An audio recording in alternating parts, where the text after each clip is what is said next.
Bonjour et bienvenue dans En Intervalle, le podcast sur l'animation sous toutes ses formes. Je suis Simon Eyus et avec moi j'aurai Agathe Presselin, Bonjour. podcast en duo donc, tant le sujet est de taille. Double gageur, il est sur un long ouvrage qu'on a lu il y a quelques mois et notre premier enregistrement a un peu capoté, donc du coup on se retrouve à en refaire un bien après, alors qu'on n'a pas forcément l'ouvrage totalement en tête, mais c'est un exercice qui restera intéressant. Voici donc notre première en intervalle sur un livre, un en intervalle sur The Illusion of Life. Publié en 1981 outre-Atlantique, The Illusion of Life n'a jamais été traduit et n'est disponible qu'en anglais. Bien qu'il ne soit pas purement un manuel d'animation, comme Animation Learn to Draw Animated Cartoon par Preston Blair, qui est sorti dans les années 40, ou le désormais célèbre Technique d'animation, ou Animator's Kit de Richard Williams, qui est sorti en 2001 et qui est disponible dans de nombreuses écoles spécialisées. Il s'agit plutôt d'un ouvrage rétrospectif sur le studio Disney qui s'accompagne de manière détaillée d'un retour sur les techniques d'animation de Disney et la technique de production d'un film dans sa globalité, mais également d'un ouvrage qui revient sur une philosophie Disney pour faire une animation à la Disney qui est une manière hégémonique de penser de la bonne animation. Écrit par deux animateurs phares du studio, Frank Thomas et Holly Johnson, le film revient sur l'histoire du studio, comme je l'ai dit, de sa création jusqu'à la sortie de Roxy Rookie. L'ouvrage est très gros, détaillé, bardé d'illustrations et de digressions, un tout légèrement indigeste, je ne vais pas le cacher, mais qui permet vraiment de comprendre en profondeur ce que c'est cette animation à la Disney. Avant de partir sur un retour détaillé, j'aimerais savoir, Agathe, si l'ouvrage t'a plu, mais également avoir ton rapport au studio Disney et comment il a résonné avec la lecture justement de ce livre? Oui, alors je vais commencer, alors la lecture m'a plu, bien que la lecture soit absolument pas, si simple. Je pense qu'on va revenir, dessus, mais l'ouvrage est effectivement très long et à plusieurs moments, on a l'impression, de presque une sorte de surplace. C'est-à-dire qu'il y a 18 chapitres qu'on détaillera, peut-être, par la suite pour, certains d'entre eux et au bout d'un moment, la sensation est un peu désagréable, je dirais quand on arrive, peut-être, vers, quelque chose comme le chapitre 10 ou 11, on a quand même la sensation d'une répétition dans la seconde moitié des chapitres de ce qui a déjà été dit. Donc la lecture est pas si aisée déjà parce que le livre fait 500 pages et qu'au bout d'un moment, on a un peu l'impression de presque lire dans le vide. Mais néanmoins, j'ai beaucoup aimé lire ce livre, alors qu'il y a une autre difficulté avec ce livre, c'est que c'est un livre qui est absolument pro Disney, qui va un peu se faire la vitrine du style Disney qui est, pour tout un tas de raisons, effectivement assez hégémonique et que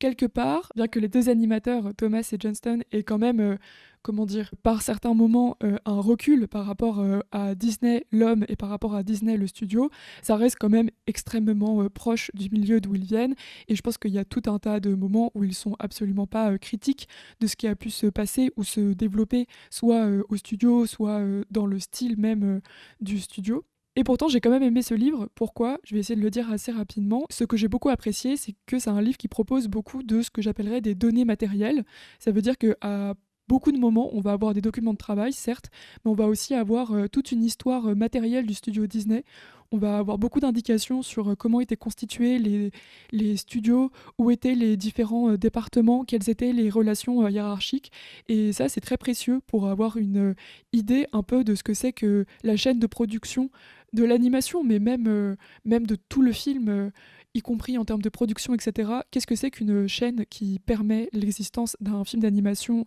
de studio? Donc ça, c'était vraiment quelque chose que j'attendais depuis longtemps et que je cherchais dans d'autres types de documents et que j'ai un peu trouvé par rapport à Disney dans ce livre-là.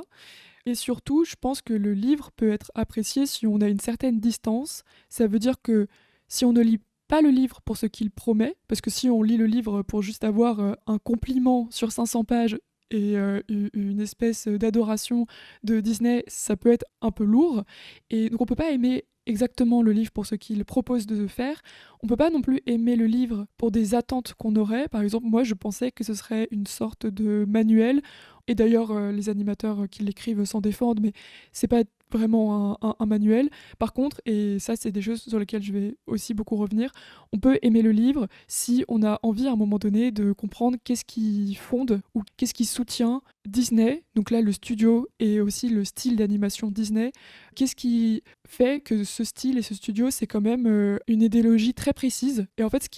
pour finir de répondre à ta question Simon, ce qui m'a beaucoup plu, c'est que moi quand je regarde les films Disney, que j'ai beaucoup regardé, que je regarde moins maintenant, il y a quand même eu tout le temps la sensation que reposait là-dedans ou que couvait là-dedans ou même c'était parfois très manifeste, une violence sans nom. Moi je pense que c'est vraiment qu'il y a rarement eu quelque chose d'aussi violent que les films Disney. Je connais moins ceux qui sont sortis ces dernières années, mais honnêtement, dès Blanche-Neige, il y a quelque chose qui est très frappant en termes de relations et de violence dans ces relations-là. Et c'est quelque chose que j'avais toujours ressenti, mais que j'avais jamais essayé de problématiser ou même avoir une approche presque théorique par rapport à ça. Et finalement, de manière assez inattendue, lire ce livre-là, moi, ça m'a permis de enfin mettre des mots ou même mettre des mécanismes et des phénomènes sur cette sensation de violence absolue que j'avais quand je regardais les films. Violence qui n'est pas uniquement déplaisante et qui n'est pas que repoussante, mais qui, à mon avis, peut pas être ignorée quand on regarde les films du studio Disney. M'intéresserait que tu reviennes, en détail là-dessus, parce que j'avoue que je ne vois pas forcément de quoi tu parles, à première vue. Mais moi, mon rapport à Disney, c'est un rapport plutôt admiratif, au moins pour, la prouesse technique, que les films proposent. Blanche-Neige et les 7 nains, c'est un de mes films préférés parce que je trouve que c'est un film, ravissant et de se dire que c'est un des premiers films d'animation qui a été fait, c'est quand même, impressionnant. Mais je suis quand même critique de leur système, ou plutôt de leur modèle d'animation, qui s'impose comme celui qui domine dans l'animation mondiale. Et là, vraiment, on ne parle pas que des États-Unis, on parle vraiment de l'animation dans le monde. C'est le studio qui donne le là à une manière de voir l'animation et par lesquels même les studios qui vont se détacher de ce style Disney vont passer par des manières d'animer et de penser l'animation qui ressemblent justement à des manières de faire qui viennent du studio Disney. Même au Japon, où ce s'est vraiment écarté du style Disney pour, être dans un style beaucoup plus saccadé et là, je pense qu'on y reviendra ensuite. Les premiers ouvrages qui ont servi, de référence, c'est, celui de Preston Blair, dont on a essayé de traduire, ce qui était dit dessus pour, l'appliquer à des productions qui sont nationales. Donc de fait, cette idée d'une espèce d'hégémonie Disney qui se retrouve même dans la 3D où on a mis quand même beaucoup de temps à se détacher au-delà, bon, évidemment de quelques indépendants qui travaillaient une esthétique propre à eux-mêmes, à se détacher d'une esthétique à la Disney, avec un style d'animation à la Disney, qui reprenait les principes d'animation qui ont été établis par, le studio Disney et qui sont répertoriés dans ce livre, ce qui en fait effectivement un livre précieux. Donc cette idée que le studio Disney, en fait, il façonne une manière de voir, l'animation et de par leur, dominance, une aussi une manière de voir le monde et le cinéma. Donc évidemment, j'avais aussi des réticences, à ce niveau-là. Et j'ai été heureux de voir ces réticences à la fois confirmées, parce que la manière dont parlent les animateurs est très catégorique. Je pense que les animateurs ont pas de doute sur l'idée que le style qu'ils emploient et qu'ils ont développé avec le studio Disney est le bon. Et c'est pour ça que s'il a autant de succès dans le monde, c'est parce que ils ont réussi à capter la bonne manière d'animer, la bonne esthétique, un rapport vraiment très esthétique au monde où, une manière de voir le monde va passer par, justement, des principes techniques et une mise en image, du monde. Mais en même temps, que cette, manière de voir le monde est vue que par des principes le mot qui revient le plus dans le livre, c'est entertaining, donc du coup le divertissement, divertir et compagnie. Cette manière de voir le monde est vue toujours par des principes d'efficacité et donc du coup, moi, mon rapport avec Disney est quand même un peu bâtard parce que je me dis que c'est des films qui me plaisent, mais en même temps, j'ai l'impression que ce qu'ils ont à proposer repose que sur ce principe d'efficacité et d'émotion immédiatement produite, qu'il y a pas vraiment de pensée au-delà de cette volonté de faire plaisir à un spectateur, une velléité populiste qui se retrouve, je trouve, également dans la manière dont Disney a de concevoir des films, qui va être à la fois, une manière qui, est très dans l'échange de groupe, mais également dans un principe, presque, dictatorial et il y a même, un biographe de Walt Disney qui le compare à Mussolini et c'est dit comme une espèce de petite blague, mais quand on y pense, c'est pas vraiment si cocasse. Cette espèce d'appartenance à un tout qui va amener à toucher le plus de monde possible et ça me questionne énormément et ça me questionne aussi sur la manière dont ils ont élaboré une esthétique et donc à ce compte-là, le livre est évidemment passionnant même si, un peu pénible. Oui, il y a beaucoup de choses dans ce que tu dis, il y a quelque chose qui me frappe, enfin, j'y pense là quand je t'écoute et qui m'a frappé quand je lisais. Alors effectivement, Frank Thomas, Ollie Johnston,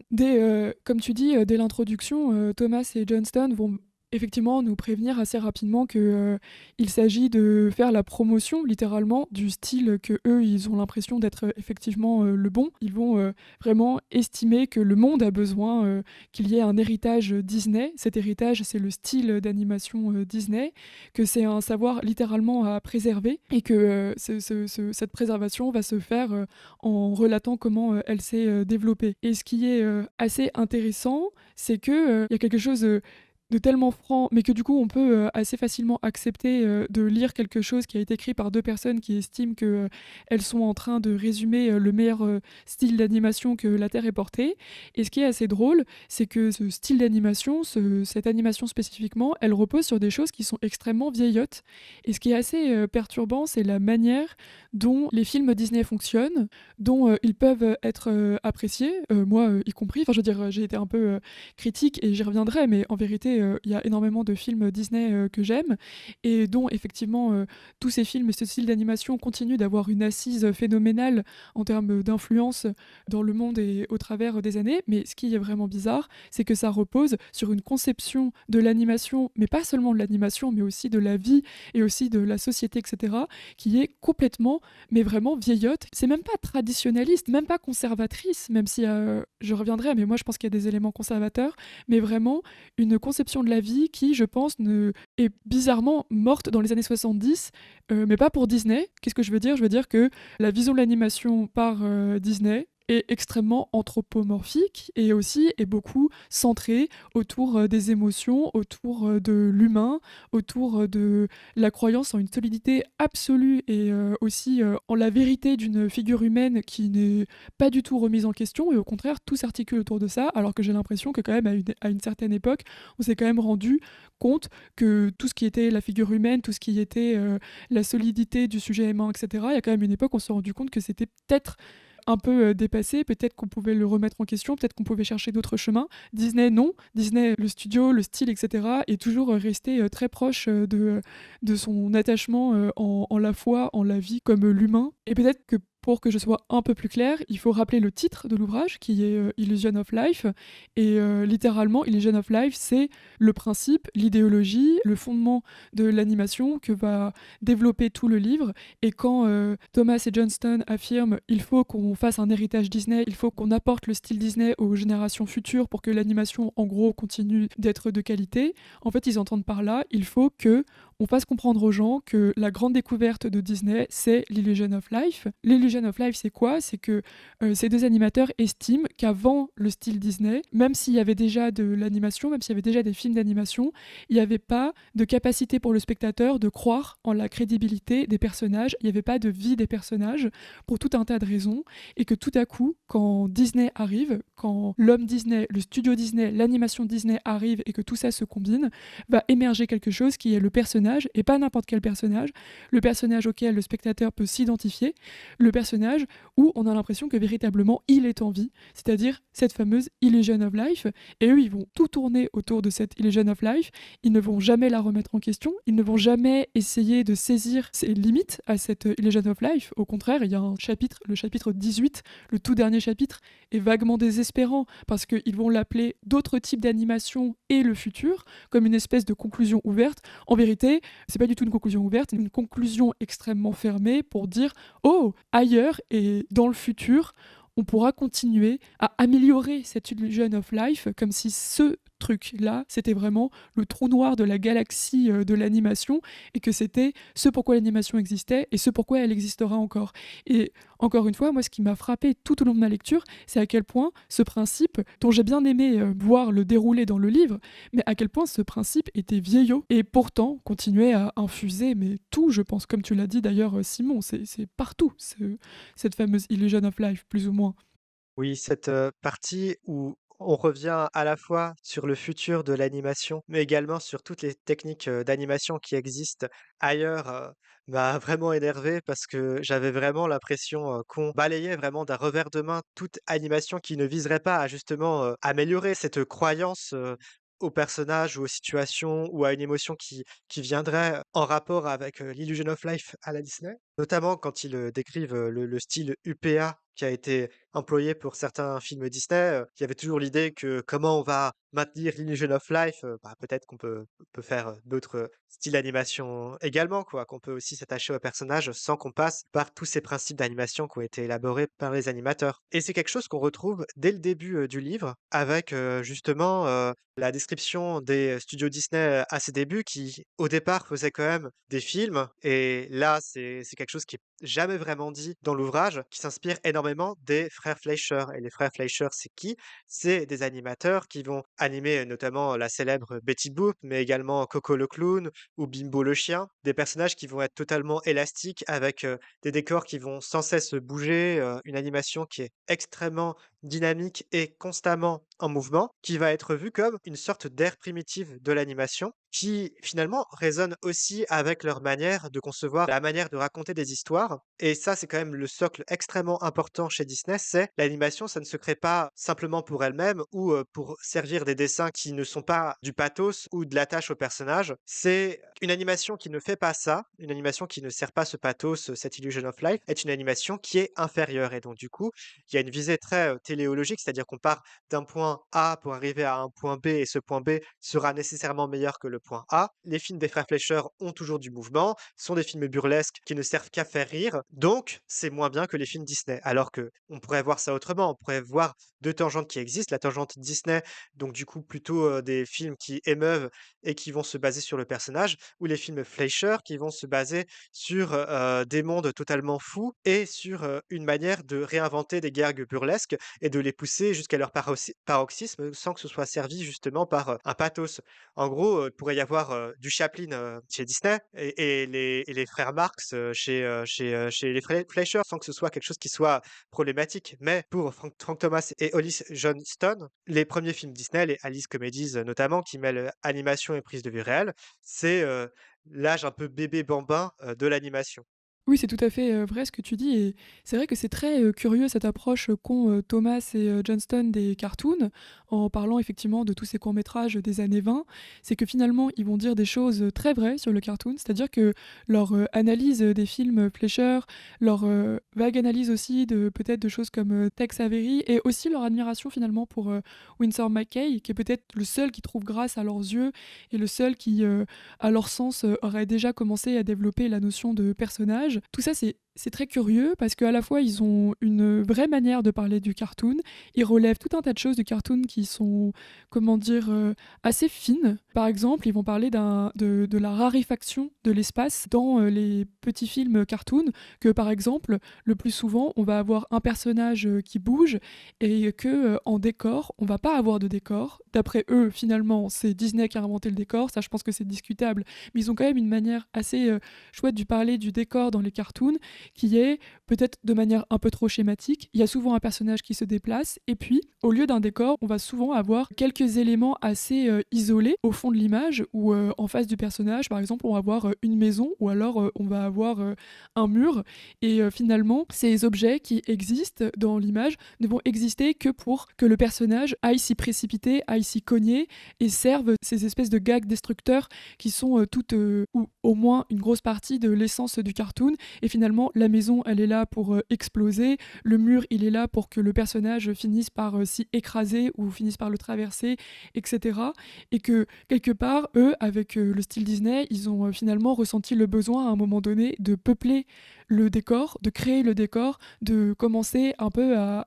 habiter la surface entière du film et du film dans sa matérialité et de développer peut-être presque une vie un peu fourmillante pour que puisse enfin se fonder un univers. Sauf que évidemment avec eux ça va toujours quelque part un univers. Pourquoi un univers? Pour que le personnage soit d'autant plus crédible, soit d'autant plus propice à l'identification du spectateur. Sauf que ce qui est intéressant c'est que même si c'est pour quelque part presque démonter le cartoon cartoon, ils vont encore une fois avoir des espèces de réflexions sur ce qu'a été le cartoon qui sont très intéressantes. Et c'est marrant parce que finalement, eux, ils vont plus ou moins le dire d'ailleurs, mais on a l'impression que le style Disney a réinventé quelque chose, a créé à partir de rien un espèce de style d'animation qui serait salvateur et qui va permettre à l'animation de exister ad vitam aeternam. Mais quand on lit un peu dans le détail, et notamment dans les premiers chapitres, qui sont définitivement, je pense, les meilleurs chapitres de l'ouvrage, on se rend compte que le style Disney n'est que la complexification du style cartoon. C'est-à-dire que finalement, le style Disney, c'est pas tellement quelque chose qui a émergé de nulle part, qui est une invention complète, c'est plutôt quelque chose qui a pris la place, et comme tu dis Simon, qui a balayé quelque chose, mais pour se mettre exactement au même endroit. Ça veut dire que finalement, ils n'ont pas réinventé un nouveau paradigme presque, ils n'ont pas réinventé un nouveau milieu. Enfin, en tout cas, moi, c'est ce que j'ai l'impression. J'ai l'impression qu'ils ont complexifié, qu'ils ont amélioré tout un tas d'aspects du cartoon, et que eux, finalement, ce qui est presque une vision de cauchemar quand ils parlent du cartoon, c'est que le cartoon, c'est un monde d'objets, et que eux, ils ont voulu qu'à tout à coup, ce monde d'objets, il soit doté d'une espèce d'âme, qu'il soit doté d'une intériorité pour aller vers le monde du personnage qui ne pouvait pas exister dans le monde, encore une fois, d'objets du cartoon. Et je pensais à une autre chose par rapport à tout ça, mais ce qui est assez drôle, c'est que le cartoon, encore une fois, c'est des idées très simples. Donc comme je viens de dire, par exemple, un personnage, un objet, et il faut qu'il se passe quelque chose entre ce personnage et cet objet. Ni l'un ni l'autre ne sont là pour exister sans l'un et l'autre. C'est-à-dire que s'il y a un objet et un personnage à l'écran, ils sont là pour se rencontrer, pour former un gag, pour qu'il y ait une idée qui soit suivie jusqu'au bout. Et finalement, le cartoon, c'est beaucoup ça, c'est ces espèces d'idées assez simples, c'est ces espèces d'actions qui finalement ne réservent pas de surprise, et moi j'aime d'ailleurs beaucoup ça, cette espèce de déterminisme qu'il y a dans les gags du cartoon, mais en gros, le cartoon, c'est un modèle assez clair, assez transparent de communication. C'est-à-dire c'est une communication sans parasite. Il y a différents éléments et ces éléments vont former une espèce d'idée ou d'action qui est très facile à imprimer ou à transmettre au spectateur. Or, cette communication, cette notion de communication, c'est finalement une des pierres de touche de l'animation disneyenne. Donc il y a encore une fois cette idée que finalement Disney, c'est quelque chose qui va accélérer ou qui va développer ou qui va grossir à partir de quelques principes qui sont déjà posés dans le cartoon et non pas s'en démarquer finalement. J'aimerais revenir sur Winsor McCay, vu que tu en as parlé en vitesse et que il me semble que c'est quand même presque une sorte de pierre de Rosette pour comprendre d'où on est parti pour aller vers le style Disney. Gertie le dinosaure, c'est un film de 1914 qui montre un dessinateur, Winsor McCay lui-même, qui dialogue avec un dinosaure qui s'appelle Gertie. Et ce dinosaure va être animé avec une sorte de minutie et de détail dans un corps qui est pourtant très simple, impressionnante pour l'époque et qu'on avait rarement vu, malgré tout. Et ce dinosaure-là, il ne va pas juste être impressionnant dans la manière dont il bouge les membres et ce qui va marquer de vifs yeux les animateurs du studio Disney. Ce qui est aussi marquant pour eux, c'est que ce dinosaure, à un moment, il pleure et donc du coup, il y a quand même une attache émotionnelle qui se crée avec ce dinosaure. Et là, il y a ce parallèle entre une émotion vive qui va toucher au plus profond, de leur être, les spectateurs par rapport à ce qui se passe avec le personnage et une technique extrêmement claire et précise qui est celle de Winsor McCay. On part de là pour établir le style Disney et ce qui est vraiment passionnant dans cette première partie, qui montre comment on tâtonne pour trouver ce style-là, c'est cet effort collectif, cette manière dont tout le monde va presque s'allier pour trouver une bonne manière de faire un film Disney et ce que peut être même un film Disney. C'est-à-dire que même dans les années 20, il y a un film de David Hand, le réalisateur de Blanche-Neige, qui va être jugé comme pas assez Disney. Et donc cette idée que vraiment, collectivement, puisque c'est, très vite on va avoir des hommages à des animateurs mythiques du studio qui vont être, effectués. Cette manière dont, chaque animateur va apporter son style et sa manière, propre de voir, le monde et de voir l'animation pour servir plus globalement une esthétique qui serait celle du studio Disney qui est en train de s'élaborer petit à petit. Oui, c'est très intéressant que tu refasses, cette, lignée et peut-être pour repartir, sur, ce que tu viens d'évoquer, le fait qu'au bout d'un moment, il va y avoir une espèce de jeu de renvoi à des presque trouvailles d'animateurs à autres animateurs au sein même du studio, Disney. Il y a quelque chose qui m'a frappée, c'est pas forcément, quelque chose sur lequel on peut, forcément, partir, c'est pas forcément une nouvelle piste, c'est plus, que j'y pense et que je pense que ça se comprendra mieux si je le dis maintenant. Mais maintenant que je me demande aussi, qu'est-ce que j'ai aimé dans cet ouvrage, il y a quelque chose qui m'a beaucoup plu aussi, mais qui est assez triste et je pense qu'il faut pas non plus, en faire des gorges chaudes entre guillemets, mais il y a quand même quelque chose qui cloche et ce quelque chose, Thomas et Johnston, ils en sont assez conscients et je pense que même eux, ils le perçoivent et quelque part à leur manière, alors ils le dénoncent pas, mais ils le mettent un peu en avant par moments, quelque chose qui cloche dans cette manière dont le style Disney a fini par presque devenir une machine à part entière, quelque chose qui presque prédominait sur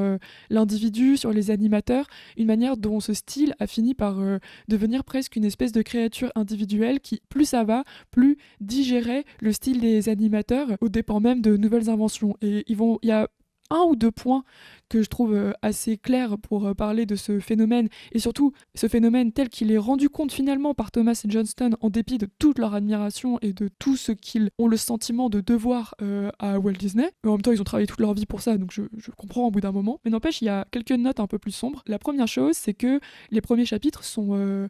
chronologiques, et peut-être qu'on ne l'a pas assez dit, mais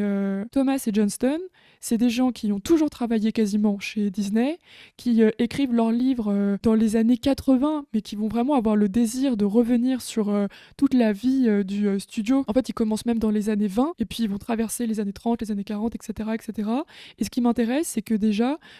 pour la période des années 30, ils vont citer quelques animateurs que sont Ferguson, que sont Hamilton Hughes, que sont Fred Moore et que sont Vladimir Tilla. Alors peut-être que ces noms ne disent rien à l'auditeur, à l'auditrice. En vérité, si c'est un peu l'équipe maîtresse en termes d'animation sur Blanche-Neige, par exemple. C'est une première génération d'animateurs qui est assez fondatrice parce que quelque part, c'est avec eux que vont se former tout un tas de principes Disney qui perdurent encore aujourd'hui pour Disney. Mais tout ça pour dire que c'est un peu une espèce d'avant-garde du studio, que c'est des gens qui vont énormément inventer, parce que quelque part, pour le coup, oui, il y a le cartoon, et oui, il y a déjà Winsor McCay, etc. Mais quelque part, c'est eux aussi qui vont être là pour que le studio Disney devienne une espèce de complexification ou une espèce de continuité déjà de toutes ces choses. Donc il y a quand même une nécessité d'invention pour ces animateurs-là. Mais ce que je voulais dire par rapport à Thomas et Johnston, c'est que eux, ils viennent après. C'est-à-dire que ça, c'est des animateurs des années 30, et eux,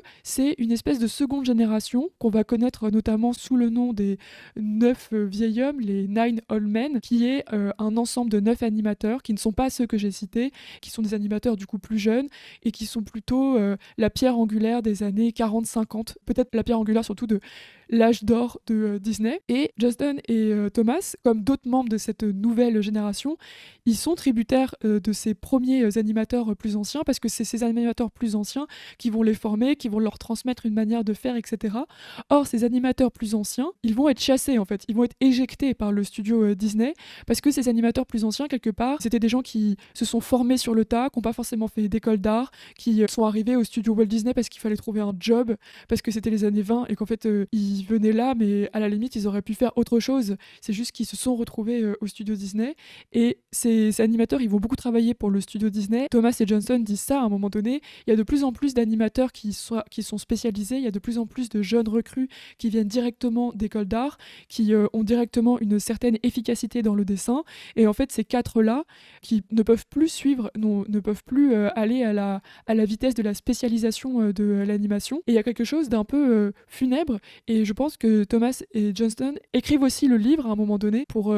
peut-être rendre hommage et rappeler des noms entre guillemets oubliés de Disney. Ce que tu dis est intéressant, mais je pense qu'il faut pas non plus oublier une part importante du studio Disney. C'est que le studio Disney reste un studio qui n'est pas tendre avec ses animateurs. Et je vais rappeler un fait assez important, c'est-à-dire qu'il y a eu plusieurs grèves qui ont été effectuées dans les studios Disney, notamment une en 1941 et qui repose sur l'idée justement d'un syndicat d'animateurs qui veut améliorer les conditions de ces animateurs. Et à ce moment-là, Walt Disney va être intraitable avec ces animateurs un peu traîtres ou qui vont arriver dans cette espèce de dissidence. Il y a des animateurs assez importants. Il me semble que Preston Blair, justement, dont on parlait avant, va être renvoyé du studio. Et également, il me semble, Art Babbitt, qui est un animateur assez important. Et toute cette partie-là va pas du tout être adressée. Et à chaque fois, je trouve que le livre participe d'une certaine manière à minorer la violence qui existe dans le studio,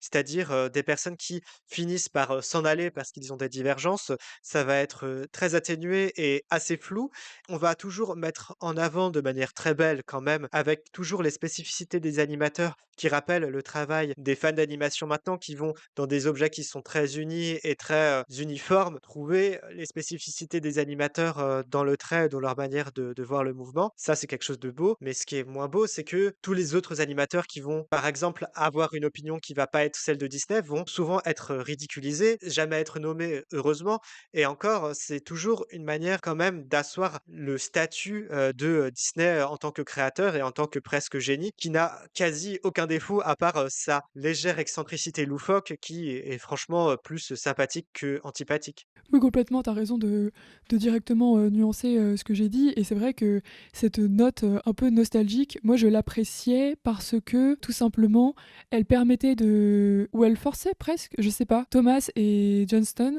à formuler quelque chose que je pense vrai et je pense que c'est important qu'ils l'écrivent eux-mêmes, qu'il y a eu une première période d'animation qui était très fourmillante en termes, d'invention et que finalement, tout ça, ça a fini par être, par des techniques de management, par, des obligations de temps, des obligations de rendement, que tout ça, ça a fini par être transformé en recettes, ça a fini par être transformé en principes, et ça a mené peut-être à ces films qui maintenant remplissent plus un cahier des charges de l'animation disneyenne que véritablement essayent de trouver de nouvelles solutions ou de se positionner de manière nouvelle par rapport à tous les problèmes que pose l'animation. Ceci dit, je suis d'accord avec toi, donc ça c'est ce que je trouvais chouette, mais je suis complètement d'accord avec toi que la notion de lutte sociale, etc., est dans le livre complètement oblitérée, alors que le studio Disney est quelque chose qui, alors déjà effectivement c'est assez frappant ce qui s'est passé avec les tentatives de syndicats d'animateurs, avec cette grève qui a fait énormément de victimes littéralement, et pareil c'est complètement passé un peu sous silence le fait que comme beaucoup d'autres industries, parce qu'au bout d'un moment c'était une véritable boîte, c'était une véritable entreprise, le studio Disney a effectivement traversé forcément la crise économique des années 30 aux États-Unis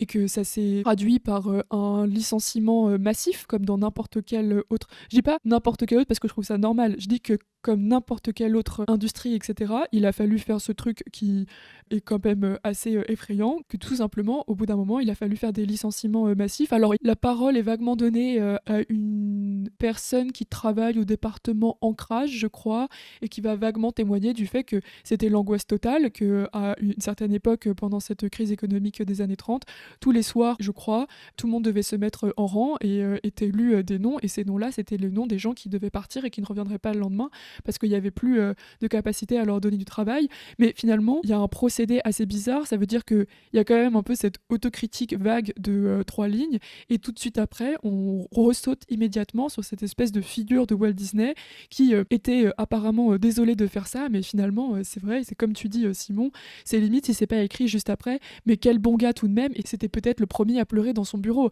Or, à un moment donné, on sait que ça ne marche pas comme ça, le monde de la hiérarchie en entreprise, etc. Mais en tout cas, je suis d'accord avec ce que tu disais, et c'est vrai que je pense qu'il y a des choses qui percent assez souvent finalement, d'une violence qui a régné dans le studio. Alors cette fois, pas la violence dont je parlais au début, mais vraiment une violence au sein du personnel, une violence de la hiérarchie, etc. Et je pense qu'il y a des choses qui percent, mine de rien. Et moi, c'est ça aussi qui m'intéresse dans la lecture de ce livre-là, c'est la manière dont des fois le livre lui-même va pas forcément se trahir, mais va fonctionner aussi autour de ces pointes de violence, mais va sans cesse les recouvrir de bons sentiments. On dirait presque une discussion, un peu comme dans les films américains, une image très cliché, mais ces espèces de barbecue qu'on fait à l'arrière d'une grosse maison pavillonnaire et où tout le monde se rappelle de sa jeunesse avec les bons et les mauvais moments, et finalement c'est quand même les bons bon moment et la bonne ambiance entre potes qui prime, alors que, bon, on sait tous ce que c'est que les bandes de potes qui se rappellent de choses auprès de barbecue. Il y a souvent eu aussi des drames tout au long de leur vie amicale, et finalement, là, il y a cette espèce d'ambiance un peu bizarre, un peu étrange, où on sent que tout n'est pas clair, et puis, ceci dit, il y a quand même une narration et un ton qui va essayer de quand même surtout mettre en avant le fait qu'on s'amusait bien en ce temps-là. Mais sur un point de vue plus matériel, j'ai l'impression qu'il y a une chose qui est assez intéressante et que j'avais vaguement mentionnée, mais c'est la manière dont le livre va faire 2 chapitres entiers, ou peut-être non, ouais, 2 chapitres entiers sur les deux studios matériels, les 2 studios en dur de Walt Disney. Et ça, c'est quelque chose d'assez intéressant, notamment sur ce que ça a provoqué dans le polissage de l'animation. Et pour aller très rapidement, les chapitres 7 et 8 font partie, encore une fois, des meilleurs chapitres. C'est-à-dire, en fait, vraiment de cette première partie qui est vraiment stimulante du livre. Il y a donc 2 chapitres, le chapitre 7 et 8. Le chapitre 7 se concentre sur l'historique du studio Hyperion, et le chapitre 8 se concentre sur l'historique du studio Burbank. Alors, ces 2 choses-là, c'est les 2 lieux à Hollywood qui ont accueilli les locaux du studio Walt Disney. Et Hyperion, c'était un peu le studio. Alors, je pense qu'ils grossissent les traits, je sais pas trop. C'était un peu le studio du gros bricolage. C'est le studio originel. C'est un studio qui s'est installé dans d'anciens locaux de anciennes usines de production, etc. À Hollywood, mais qui en fait très rapidement est devenu trop petit pour toute la foule d'animateurs et de tous les autres corps de métier qui constituaient le studio. Donc en fait, ce qui se passe, c'est qu'au bout d'un moment, si je comprends bien, il commence à y avoir un éparpillement problématique. Ça veut dire qu'à l'époque Hyperion, on commence à ouvrir des succursales presque. Ça veut dire qu'il y a de nouveaux endroits qui sont achetés par Disney, et on installe de nouvelles équipes dedans. Mais en fait, géographiquement, tous ces lieux-là sont hyper éloignés, ce qui fait qu'il y a une espèce d'éparpillement des équipes. Il y a des équipes qui peuvent plus forcément communiquer les unes avec les autres. Il y a des départements qui sont isolés géographiquement, y compris chez les animateurs, etc. Et ça devient un sacré bazar. Et économiquement, ça va être possible à un moment donné pour le studio Disney de déménager et d'arriver au studio Burbank, qui est un peu le studio emblématique, et qui cette fois est acheté et aussi aménagé en conséquence de la conscience qu'ont dorénavant le studio Disney d'être une grosse machine. Et là, tout à coup, on va pouvoir mettre tout le monde au même endroit. Mais ce qui va être problématique, c'est la manière dont ça va être aménagé, entre guillemets. C'est-à-dire que le studio Hyperion, c'est un peu, pour le faire grossièrement, le studio un peu de tous ces premiers animateurs qui ont quand même eu beaucoup d'idées d'animation, où ça fourmillait un peu dans tous les sens et où on était encore quand même dans une attitude de recherche. Et pour le dire, encore une fois, peut-être trop grossièrement et trop rapidement, Burbank, c'est un peu le studio où Disney comprend, enfin Disney en tant que studio comprend qu'il n'est pas n'importe quoi, et va se donner les moyens d'être une grosse machine bien huilée avec beaucoup de départements et une hiérarchie très précise. Et notamment, vont continuer à se développer quelque chose qui avait commencé avec Hyperion, qui sont les unit managers, c'est-à-dire le début d'un management du personnel, le début et le développement d'une volonté de attribuer des tâches très précises à chaque département, de diviser les tâches pour aller soi-disant plus vite, de faire des plannings de travail très précis, etc. Ce qui va à la fois sûrement avoir des bonnes conséquences, mais Thomas et Johnston vont aussi insister sur le fait que finalement, cette vision de management, elle va presque imposer un temps artificiel au temps de l'animation, au temps qui est nécessité par l'animation en tant que technique de dessin, en tant que technique de film, etc. Et que ça va un peu appauvrir l'organisation que eux ils avaient commencé à trouver au sein de leurs propres équipes, et aussi que ça va mener à un isolement de l'animateur et de l'animation, et que cet isolement il va évidemment être perçu par Disney ou par ces unités-là, et que au lieu, comment dire, de faire marche arrière, on va plutôt dire ah bah il y a pas de souci, si l'animateur est trop isolé, on va rediviser les tâches autrement, on va remettre des intermédiaires, etc.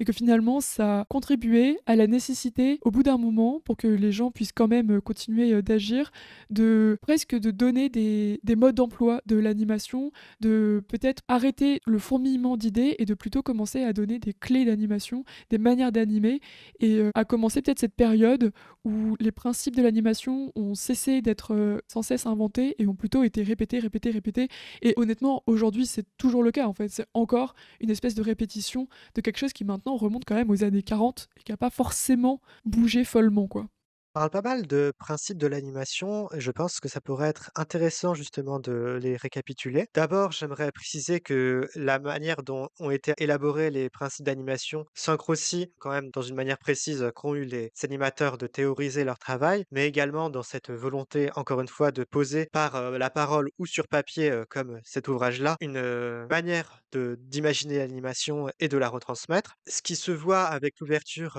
d'écoles pour apprendre aux animateurs et autres artistes à faire une esthétique à la Disney et avec la fondation justement de ces Nine Old Men, les 9 vieils hommes, Les Clark, Wooly Reserman, Eric Larson, Ward Kimball, Milt Kahl, John Lounsbury, Mark Davis et donc du coup Frank Thomas et Hollis Johnston. À la fois avec ce système de mentorat des Nine Old Men, il va y avoir ces principes d'animation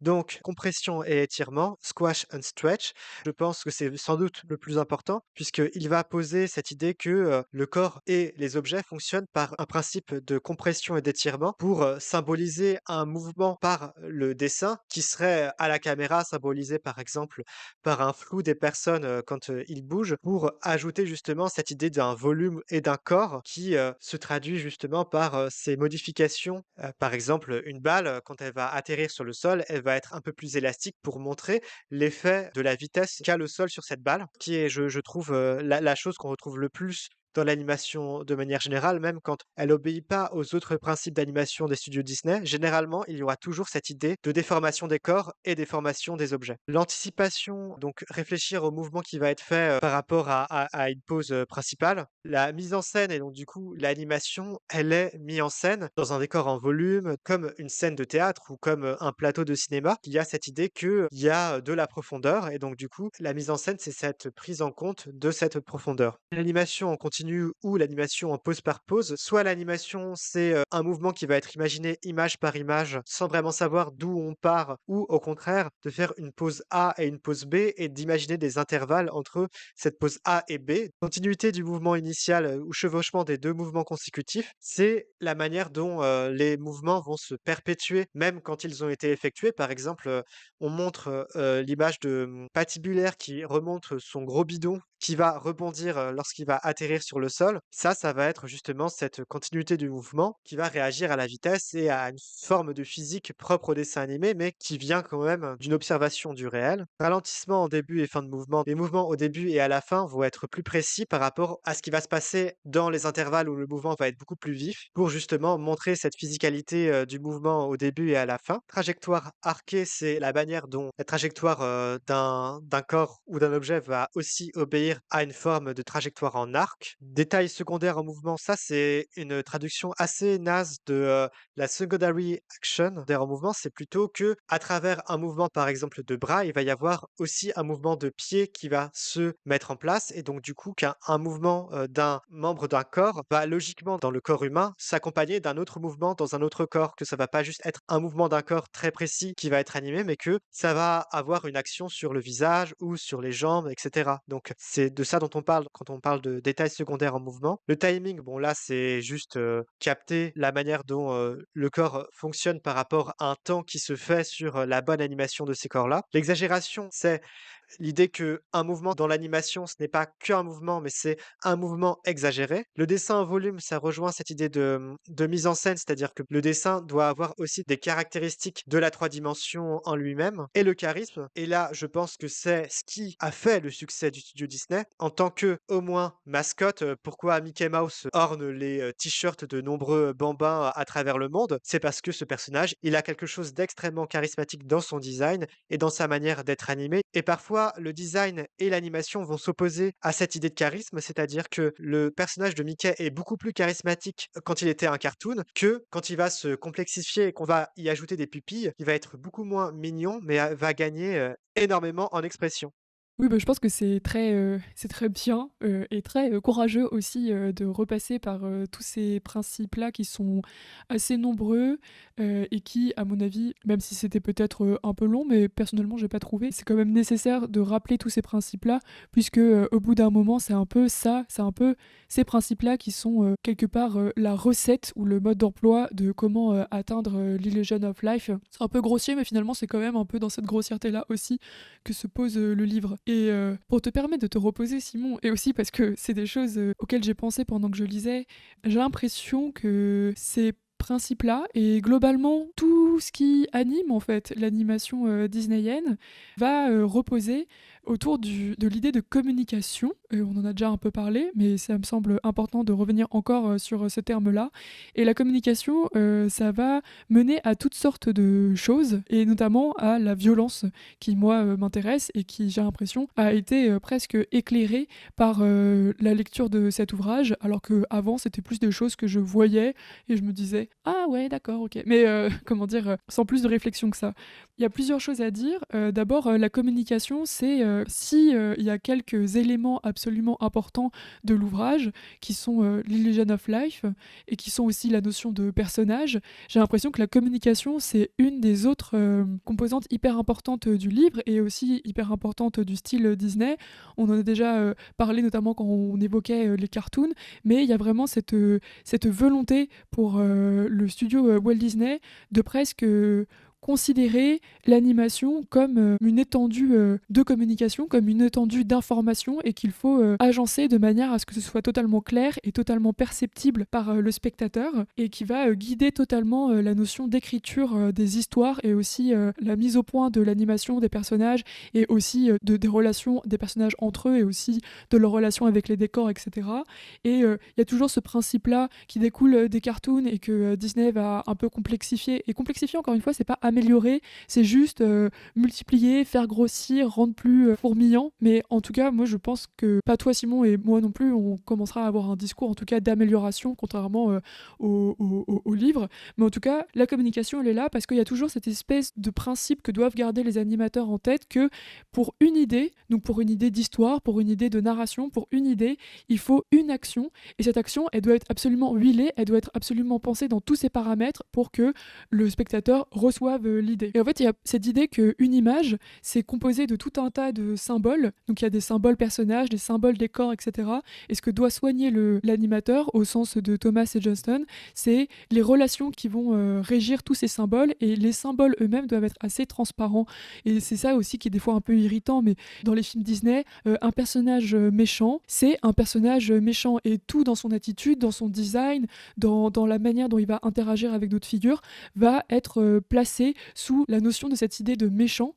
de méchanceté, et tout ça pour mener à une lisibilité assez confortable pour le spectateur. Mais moi, ce qui m'intéresse, c'est que la communication, cette idée de communication-là, qui je pense va du coup mener à lister presque les paramètres qui permettent de mener à cette communication et cette lisibilité. Et en fait, Simon, tu viens de nous énumérer et nous détailler les principes de l'animation selon Disney. Et encore une fois, ces principes, c'est pour asseoir, et c'est pour assurer, et c'est pour être sûr de toujours, quelque part, en n'importe quelle condition, parvenir à trouver cette espèce de lisibilité sacrée en fait presque, et vénérée par le studio Disney. Et cette communication pour moi elle est basée aussi sur un discours aussi de la domination. C'est pas forcément perceptible quand on regarde juste les principes, mais je pense pas non plus que je suis en train de donner un discours secret aux principes de l'animation. Je pense que c'est juste qu'il faut élargir la lecture vraiment à l'ouvrage comme un espèce d'objet complet. Et dès l'introduction, Thomas et Johnston vont un peu chanter les mérites encore une fois de la communication, et vont faire une histoire hyper accélérée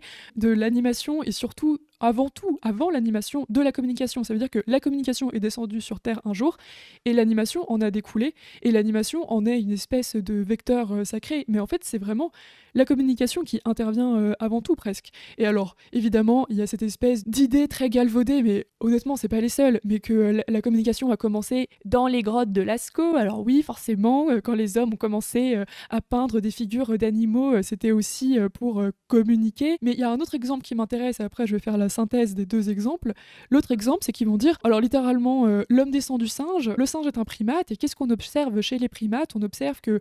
n'y a pas de langage articulé, il n'y a pas de langage parlé, mais mon Dieu, il y a un langage des gestes, et si on regarde des primates, et ben, ils se tapent, ils vont se faire des câlins, etc.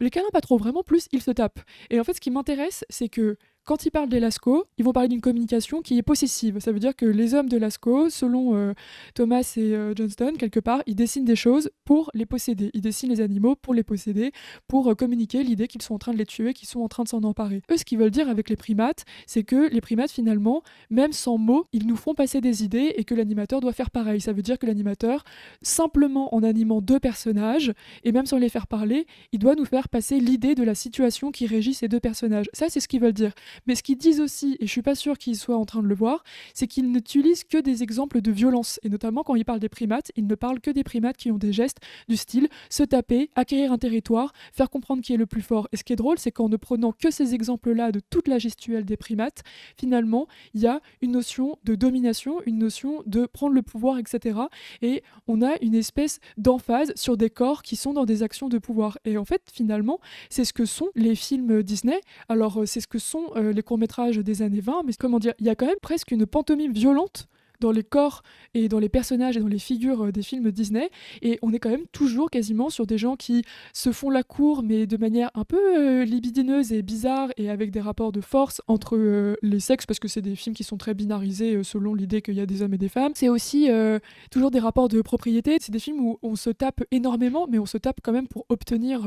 un espace, pour obtenir souvent une personne aussi. Il y a quelque chose, encore une fois, de l'ordre de la violence physique, mais il y a aussi une violence, je pense, qui est aussi la violence d'un certain mode de vie. Et je pense que Illusion of Life est important pour se rendre compte que Walt Disney, c'est déjà quelque chose d'un peu vieillot, mais c'est aussi un style qui fait la promotion d'un certain mode de vie, qui est ancré dans un certain mode de vie. Et pour le dire rapidement, ce mode de vie, ce serait un peu la vie pavillonnaire, un peu la vie en banlieue. Et pour donner quelques repères, c'est pas la vie en banlieue paupérisée, non. Walt Disney, c'est aussi quelque chose qui est un peu contemporain du développement des suburbs ou des banlieues un peu aisées qui vont se développer dans tout un tas de lieux aux États-Unis, et notamment par exemple en Californie. C'est un phénomène qui s'est beaucoup accéléré. Ça veut dire qu'il y avait des centres-villes, qu'il y avait des villes avec des centres, mais se développait autour toute une espèce de vie pavillonnaire, et dans ces pavillons il y avait en gros les classes moyennes et aussi les classes riches, en tout cas jusqu'à une certaine époque. Et tout ça, ça va quand même pas mal s'accélérer dans les années 40, etc. Et ce que je veux dire, c'est que le développement de Walt Disney et l'âge d'or de Walt Disney, il correspond aussi à l'accélération de ce mode de vie où en fait il y a une espèce de réussite sociale et aussi une vie qui consiste à habiter dans ces espèces de pavillons très bizarres avec des relations de voisinage qui sont soi-disant chouettes, mais qui en vérité sont quand même aussi des relations d'apparence et de violence. C'est aussi une vie qui est très matérielle, c'est genre une maison, une voiture, une femme, un enfant, un chien éventuellement. C'est de plus en plus des métiers de bureau, c'est un peu le développement aussi de la bureaucratie par rapport aux métiers que pouvaient avoir les personnes dans ce genre de territoire, etc. Et en fait tout ça, c'est des ingrédients qu'il me semble on retrouve dans les films Disney, où on va avoir tout un tas de petites situations où tout va tourner beaucoup, encore une fois, sur se bagarrer pour une baraque, se bagarrer autour d'une voiture. Quand même, les meufs, c'est pas trop ça dans les films Disney. Et ce qui m'intéresse, c'est pas tellement de dire les deux choses se répondent, c'est de voir à quel point ce mode de vie-là, qui est quand même un mode de vie qui est le vie pavillonnaire, la vie d'employé et finalement la vie d'homme au sens l'homme masculin, cette vie de possession, eh ben, elle fonde pas juste ce qui se passe dans les films et l'apparence des films et la récurrence de certaines situations. En plus, la récurrence de certaines situations, pas forcément, parce qu'il y a des films qui s'en éloignent quand même pas mal, etc. Et il y a des très bons films qui sont assez lointains de tout ça. Mais en fait, ces choses-là, elles infusent la formation des animateurs. Et elles infusent le livre Illusion of Life en tant qu'il fait la passation d'une formation. Et en fait, ce qu'on se rend compte, c'est que souvent, dans les exemples utilisés, donc là, je vais un peu revenir sur cette idée de primate où il y avait finalement qu'une seule chose qui était mise en valeur, il y a beaucoup d'exemples dans Illusion of Life d'exercices qui étaient donnés aux animateurs, et c'est pareil, ces exercices, ils tournent toujours autour de choses uniques. Par exemple, il y avait l'idée, à un moment donné, de donner un exercice où on voit un personnage qui sort précipitamment de chez lui. Il fallait un peu imaginer et rendre compte à l'image de pourquoi est-ce que ce personnage, il sort précipitamment de chez lui. Il y a plusieurs situations qui sont données, et c'est très drôle. Il sort précipitamment de chez lui parce qu'il est en retard au bureau. Donc déjà, encore une fois, cette espèce de caractère assez spécifique d'un mode de vie à un moment donné. Et pourquoi il est en retard? Il y a plusieurs situations qui sont envisagées. Il est en retard parce qu'il n'a pas payé sa facture. Il est en retard parce qu'il part au boulot et il faut qu'il prévienne son voisin de nourrir son chat. Et il est peut-être aussi en retard parce qu'il a vu la fille de ses rêves dans la rue et du coup il a trop traîné et il va arriver en retard au travail. Et ce qui est drôle, c'est que quand même, toutes ces composantes-là, c'est des images qui sont aussi très clichés d'un certain mode de vie et d'un mode de vie moyen presque. Et d'ailleurs, il a vu la fille de ses rêves, c'est souvent aussi, il a vu la voiture de ses rêves. Enfin vraiment, il y a une notion de objectivisation, je sais pas comment dire, mais de mise en objet de certaines choses qui est assez frappant. Et en fait, cette espèce de manière dont on va animer un personnage qui est en retard au boulot, etc., je trouve qu'il y a une espèce de sous-jacement d'une espèce de vie assez bizarre et assez étrange qui s'est vraiment créée à un moment donné aux États-Unis dans, encore une fois, ces espèces de banlieues et qui s'est créée en temps direct dans la conception même de l'animation et de la, comment dire, de la réflexion sur ce que c'était que de faire des histoires, etc. Et il y a une autre chose qui est assez marrante, c'est que par exemple, il y avait un des nombreux animateurs qui s'appelle Ben Sharpstein, on va dire, et qui était un peu un animateur qui, au bout d'un moment, s'est vu conférer le rôle de formateur des nouvelles recrues au studio Walt Disney. C'est quelqu'un qui avait vraiment le sens de la pédagogie et qui, du coup, faisait des cours d'animation. Mais comme il y en a beaucoup souvent dans les gros studios, ça veut dire qu'en général, les nouvelles recrues, elles passent par un stade de formation. Et ce gars-là, il est vraiment décrit dans le livre comme quelqu'un qui, à la fois, formait les jeunes recrues, mais qui a aussi été une sorte de père et qui, à la fois, littéralement, et je cite, les formait et leur disait quelle marque de voiture acheter. Parce qu'en fait, c'est vraiment ce genre de personnes-là. Et en fait, c'est vraiment des papas, les gens de Walt Disney. Et le fait que ce soit des papas, c'est pas anodin. Et je finis ma longue démonstration avec un truc vraiment concret. C'est que tout ça, ça va quelque part. C'est que l'ouvrage lui-même, il s'inscrit dans ce modèle de communication que, encore une fois, que je trouve violente.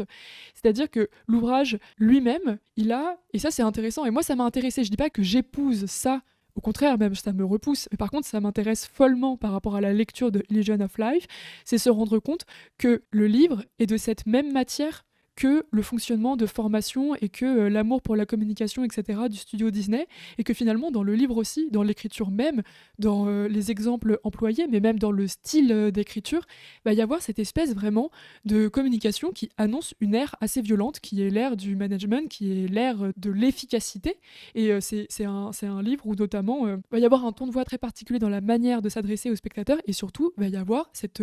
fichue habitude des listes, parce que là, Simon, tu nous as résumé la liste la plus célèbre, qui est celle des principes d'animation, mais en vérité, je pense qu'il y a au moins 15 listes dans ce livre, parce que tout est résumable en listes, et ces listes, c'est pas n'importe quoi, c'est pas juste « Ah, il y a beaucoup de listes », c'est des listes qui ressemblent, par exemple, aujourd'hui, à ce qu'on appelle les to-do listes, à cette espèce d'amour du travail bien fait, à cette espèce de manière dont il y aurait des tâches à faire, et encore une fois, qui ressort d'une espèce de travail de classe moyenne qui a mal tourné, et en fait, c'est marrant, parce que tout ça, ça infuse le livre et pas seulement les films en termes d'apparence et de situation type, mais il y a une espèce de structure idéologique qui infuse tout et qui se fond absolument avec un mode de vie de l'époque, etc. Et je pense que Walt Disney, c'est pas seulement que ça l'a représenté, je pense que ça a fait partie d'une des pierres de touche qui a permis à tout ça de se mettre en branle. Je m'arrête là pour le moment, mais je pourrais éclaircir des points si c'était trop bizarrement formulé.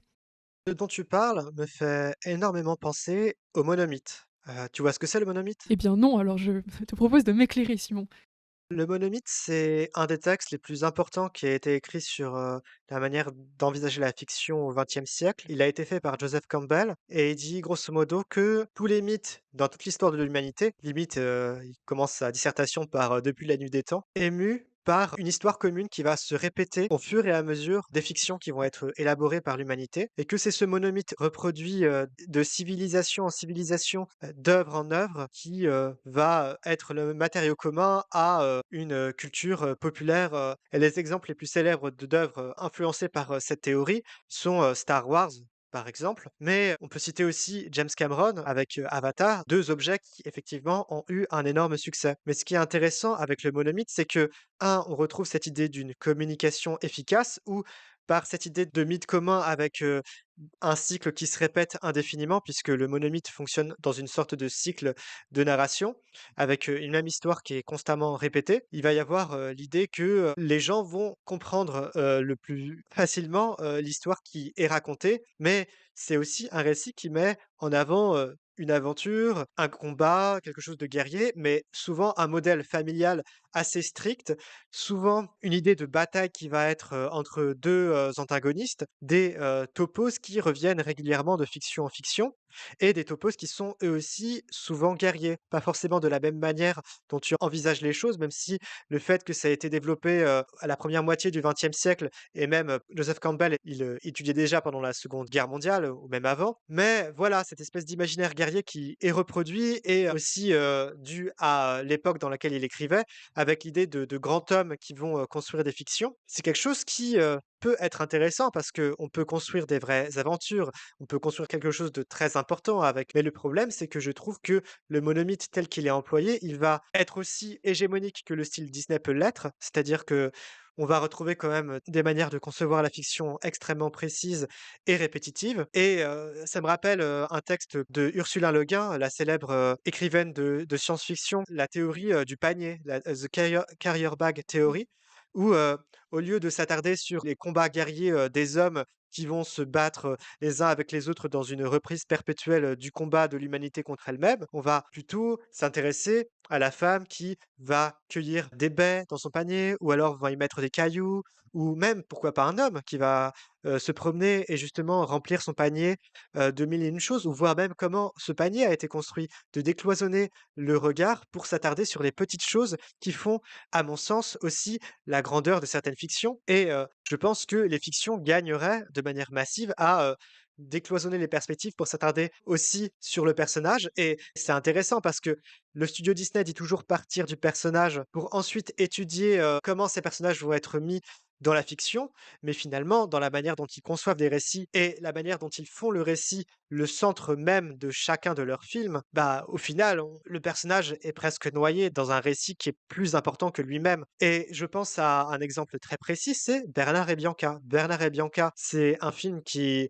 est assez étonnant dans la manière dont il apparaît esthétiquement, avec des teintes très automnales, un ton un peu plus gris et sombre que sont ceux des productions Disney dans les années 70-80. Mais finalement, ce dont parle le film, c'est majoritairement l'histoire d'une Cosette orpheline, abandonnée de tous, qui va être capturée par des méchants, très méchants, qui vont être aussi un peu une copie d'autres personnages Disney. La méchante ressemble vachement à Cruella de Vil et bref. Et quand les animateurs ont fait le film d'abord, ils se sont attardés sur le couple de détectives qui sont Bernard et Bianca, mais ils se sont rendus compte que le nœud de pathos et d'émotion, c'était l'histoire de cette petite fille. Et c'est peut-être vrai, c'est vrai que cette petite fille, dans la manière dont elle est animée, elle est émouvante. Mais finalement, tous les autres personnages vont être réduits à être des petits gimmicks amusants, mais pas plus que ça. On va juste les voir en coup de vent et il va pas y avoir ce qui fait, je trouve, la force des productions Disney de l'âge d'or, c'est ce côté un peu étrange de fiction épisodique où on a l'impression que la fiction est un assemblage de plusieurs scènes, ce qui est pas forcément faux dans la manière dont c'est fait, puisque Blanche-Neige, par exemple, était construit comme des sortes de petits courts-métrages assemblés les uns avec les autres avec des équipes différentes, ce qui donne parfois des scènes où, ce qui prime, c'est, la joie, par exemple, de voir les nains qui vont, se, savonner avant, d'aller manger ou, une petite danse improvisée qui va, être, étendue à longueur. Tous ces petits moments de pause qui vont aussi faire, le pathos de ces fictions-là et j'ai l'impression que Disney, par cette espèce d'idée très englobante, presque totalisante de concevoir la fiction, va, faire perdre de vue, cet appeal, pour parler du design de Mickey, cet attrait, ce charisme des personnages, pour privilégier justement, une simple efficacité et cette communication, extrêmement directe. Je suis assez d'accord avec toi que les choses se jouent parfois dans des moments plus fragmentaires, on va dire, de certains films.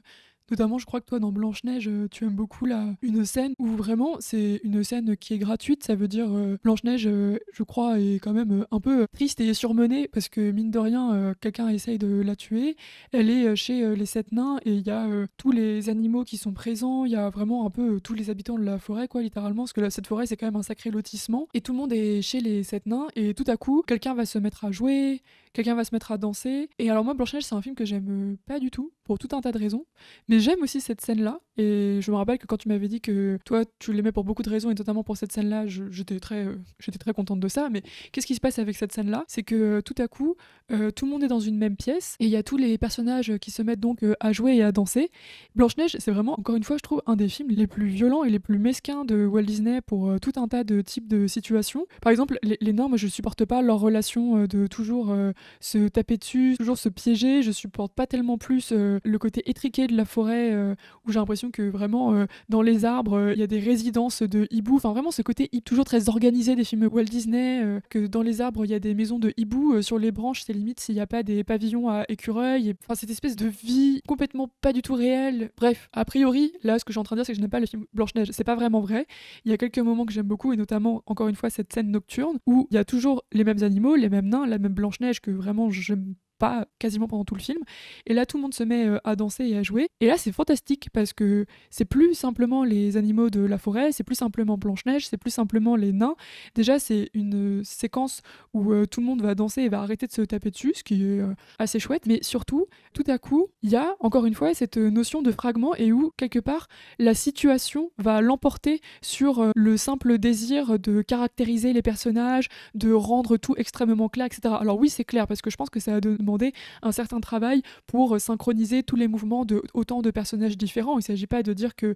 c'est plus simple à faire, c'est juste que tout à coup, on n'est plus juste dans la caricature, dans l'exagération toujours recherchée par le style Disney, mais que tout à coup, il va plus s'agir de faire résonner quelque chose, de faire résonner un lieu, et de faire résonner ce lieu d'une vie, mais qui n'est plus la Illusion of Life pour moi, qui est vraiment une vie de mouvement, qui est une vie d'une certaine joie, à faire jouer tout le monde, à faire tourner tout le monde, à faire se croiser des gens. Il y a aussi ce truc très beau qui se passe, c'est qu'à un moment donné, Blanche-Neige, enfin soulagée, s'endort, et la fête continue. Et il y a vraiment cette idée très belle de un enfant qui regarde un film d'animation. Par exemple, moi je sais que je regarde beaucoup d'animation pour m'endormir, et j'aime l'animation pour tout un tas de raisons et pas seulement pour m'endormir, mais il y a quelque chose dans le cinéma d'animation, cette espèce de certitude que ça continue au-delà de moi, que ça continue au-delà de ma propre existence, que ça continue au-delà de l'identification, et que quand je m'endors, tout ça continue de tourner et de jouer. Et c'est quelque chose qui est très beau avec l'animation, cette espèce d'animation qui serait presque un art de la nuit. Et tout à coup, Blanche-Neige s'endort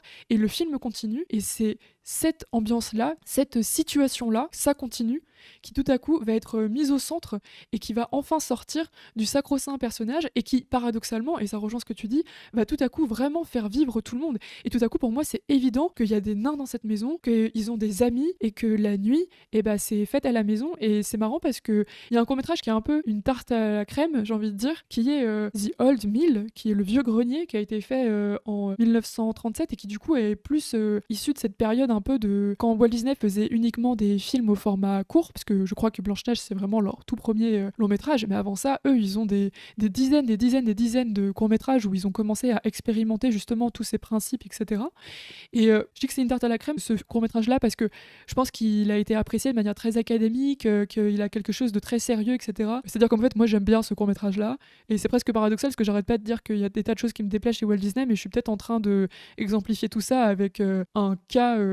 hyper fidèles finalement à leur mentalité. Mais qu'est-ce qui se passe dans le vieux grenier? Le vieux grenier, c'est un vieux grenier. Dedans, il y a plein d'animaux qui y habitent. Et c'est marrant parce que c'est ce qui m'énerve dans la forêt de Blanche-Neige. Et tout à coup, ça me dérange plus du tout dans le vieux grenier. Ça veut dire que vraiment, le vieux grenier, c'est un immeuble. C'est une espèce de résidence de bons voisins, quoi. Où au rez-de-chaussée, il y a des souris et tout en haut, il y a les chauves-souris, quoi. Et tout ça est très bien organisé. Et en fait, ce vieux grenier, il tombe en ruine et il va y avoir une nuit d'orage. Et ça va presque finir en catastrophe parce que l'orage agite le grenier d'une telle manière que tous les habitats de chaque animal est complètement bouleversé et il les met en danger, et met notamment en danger une mère avec son... Alors je crois que c'est des œufs ou alors des petits qui viennent juste de naître, mais en tout cas elle a un nid et littéralement à un moment donné on se demande vraiment si elle va pas se faire écraser, même si je pense que quand on est adulte on se doute que ça va aller. Moi je me rappelle que je l'ai vu quand j'étais vraiment jeune et c'était pas si évident, et il y a un suspense qui fonctionne un peu. Et moi ce que j'ai bien aimé avec ce court-métrage là, c'est que tout à coup c'est le vieux moulin qui est une situation à part entière, et je pense que c'est vraiment vraiment ce que réussit par moment de mieux Walt Disney, c'est pas tellement l'illusion of life, mais c'est quand ils atteignent effectivement à une vie, qui encore une fois, je maintiens, ne serait pas cette illusion of life-là, mais qui est une vie qui vient de l'affairement total d'un seul endroit. Et là, vraiment, tout est concentré sur le moulin. Et en fait, la manière de filmer et d'organiser, enfin de filmer, la manière d'animer et d'organiser les mouvements de caméra et d'organiser l'action va épouser l'organisation architecturale du moulin et pas les relations de potentiel pouvoir et les relations de côtoiement des différents animaux, etc. Mais vraiment, on commence par le bas du moulin et on monte, et à chaque fois qu'on monte, on voit une nouvelle situation, on arrive tout en haut et on redescend. Et il y a vraiment cette justesse d'un moulin qui est vieux et d'un moulin qui est complètement habité et d'un moulin qui se tient la nuit et qui va peut-être disparaître. Et je trouve que c'est vraiment ce qu'on réussit de peut-être de mieux Walt Disney. Et c'est cette idée qu'à un moment donné, les décors, les lieux, ils ont été assez justes dans les films Walt Disney. Et finalement, c'est quelque chose qui développe dans le livre, pour revenir à Legend of Life en tant que livre, c'est quelque chose qui développe, mais qui met pas forcément en avant. Mais je pense qu'une des réussites de Disney, c'est quand même de s'être dit que les personnages uniquement ne suffisaient pas, qu'il fallait aussi faire vivre un univers entier, que pour qu'on ait l'impression qu'un personnage existe, il fallait qu'il y ait un décor qui soit très poussé, même si on n'allait pas utiliser l'intégralité de ce décor-là. Et c'est ce que fait un peu le vieux moulin. Ça veut dire que vraiment, on a le moulin, je pense qu'il a été extrêmement réfléchi, qu'il a une espèce d'apparence qui fait que tout est un peu fourmillant, même si finalement, on va pas aller vérifier tous les coins et on va pas pousser à l'extrême chaque situation. Et c'est quelque chose qui m'intéresse, c'est cette capacité-là de l'animation industrielle, de l'animation qui a beaucoup de moyens, de à un moment donné, pas réfléchir juste aux personnages et aux attitudes des personnages, mais réfléchir vraiment à qu'est-ce que c'est que le décor, qu'est-ce que c'est qu'un lieu et comment finalement c'est aussi de là que va venir la réussite d'un film et l'attachement que va pouvoir avoir un spectateur à ce film-là et qui peut-être n'est pas toujours cette obligation d'identification, mais plutôt, encore une fois, d'un attachement à des choses qui sont là et qui ne sont pas forcément utilisées à tort et à travers. Tu parlais d'une manière d'organiser l'espace qui me rappelle toute une partie extrêmement importante de l'ouvrage, qui est la deuxième partie de l'ouvrage, qui revient de long en large sur la manière dont on anime les films chez le studio Disney, mais également dont on les sonorise, dont on les écrit, etc. C'est la partie du livre qui va être plus intéressante pour les artistes en herbe, pour les cinéastes en herbe, mais qui est vraiment la plus pénible à lire quand on lit un livre pour un podcast, par exemple. Mais c'est une partie du livre qui va justement détailler les manières dont le studio Disney va vouloir être plus réaliste dans sa manière de concevoir les films. Du coup, réaliste pas simplement parce qu'il crée des personnages qui ont du pathos, mais également réaliste parce que c'est des personnages qui vont être animés en suivant des principes de rotoscopie. Donc la rotoscopie, c'est des acteurs réels qui sont filmés et qui sont ensuite retranscrits en images par les animateurs qui sont redessinés pour créer des personnages de fiction. C'est l'utilisation de miroirs qui va permettre aux animateurs de capter leur visage, mais c'est aussi l'utilisation de la caméra multiplane dont on a déjà parlé dans d'autres épisodes avant, où plusieurs couches d'images sont réunies les unes avec les autres pour, grâce à un système assez complexe de machinerie, va permettre de déplacer tel ou tel fragment d'image pour créer l'illusion de profondeur qui reproduisent des effets de caméra de prise de vue réelle. Donc, la manière dont Disney élabore ses principes esthétiques va certes être due à une manière d'envisager l'animation, mais ça va être des principes esthétiques qui vont plus globalement rejoindre l'idée que les films du studio Disney sont des films de cinéma presque. On ne parle pas vraiment d'idée de film de cinéma, mais il y a cette impression-là qui se rejoint dans cette idée que pour qu'il y ait une assise sentimentale qui se crée avec le spectateur, il faut cette illusion de la réalité. Et la réalité, c'est quoi? C'est la réalité des appareils de projection, des appareils de captation, des appareils qui servent à faire des films de cinéma. Et donc, je trouve que les films de studio Disney tels qu'ils sont envisagés dans ce livre-là sont aussi une manière de se rattacher à un imaginaire réaliste, mais aussi de se valoriser par rapport à une production hollywoodienne classique. Et je sais que Walt Disney, par exemple, aimait beaucoup l'adaptation de Ne tirez pas sur l'oiseau moqueur, qui l'a beaucoup ému. Cette idée que, il y a quelque chose de grand qui se crée par l'histoire et peut-être également par, la force de la performance des acteurs et donc je pense qu'il y a aussi peut-être une idée de valoriser leur art qui se retrouve pas mal dans d'autres bouquins d'animation. Dans l'Animator's Kit de Richard Williams, on parle aussi, par exemple, des temps anciens où on faisait des films d'animation avec, des vases égyptiens, et donc les vases égyptiens sont les origines de l'animation. Bref, presque dans cette idée de réalisme, il y a et c'est pas vraiment dit dans l'ouvrage, une idée de légitimité qui se sent en sous-jacent. Mais ce qui est assez paradoxal d'ailleurs avec ça, c'est qu'effectivement, c'est quand même, quelque chose qui a une énorme plus-value, dans le livre et on en arrive peut-être moi au moment où j'ai pas été tant, saoulée par la lecture elle-même, mais où par contre je me suis dit que ça a foiré un peu à cet endroit-là, dans le sens où je pense que le rapport du studio et de l'animation Disney au réel en tant que captation du réel, captation d'acteurs, captation de performances et d'utilisation de tout ça pour mettre au point ces films d'animation, c'est le gros moment où l'édifice il s'effondre en fait. C'est-à-dire que à la limite, toutes ces histoires de violence, etc., ou de d'autres choses dont on a parlé, moi en fait quelque part ça m'intéresse en tant que spectatrice, etc. Par contre, l'utilisation et le rapport au réel, c'est pas que ça m'intéresse pas, mais c'est que je pense qu'il y a un échec à un moment donné. Et du coup, je vais essayer de reprendre les choses dans l'ordre, mais c'est vraiment drôle et curieux. Ce qui m'a frappé en lisant la fin de la seconde moitié de l'ouvrage, qui effectivement se fait beaucoup plus pratique, se fait beaucoup plus détail des techniques, etc., c'est qu'on en arrive au fameux moment où en fait Thomas et Johnston vont revenir sur l'utilisation effectivement de la rotoscopie et de d'autres procédés qui permettent presque de, pour le dire grossièrement, de faire un décalque du réel. Et ce qui est assez drôle déjà, c'est qu'ils se cachent pas du tout des grosses ficelles de l'usage du réel dans les films Disney. Et c'est assez drôle parce que des fois, cette utilisation du réel, elle est presque semblable à une anti-sèche, c'est-à-dire que des fois, ils ne trouvent pas en animation depuis zéro de solution aux mouvements qu'ils veulent obtenir, et en fait, ils vont s'appuyer sur des outils qui presque,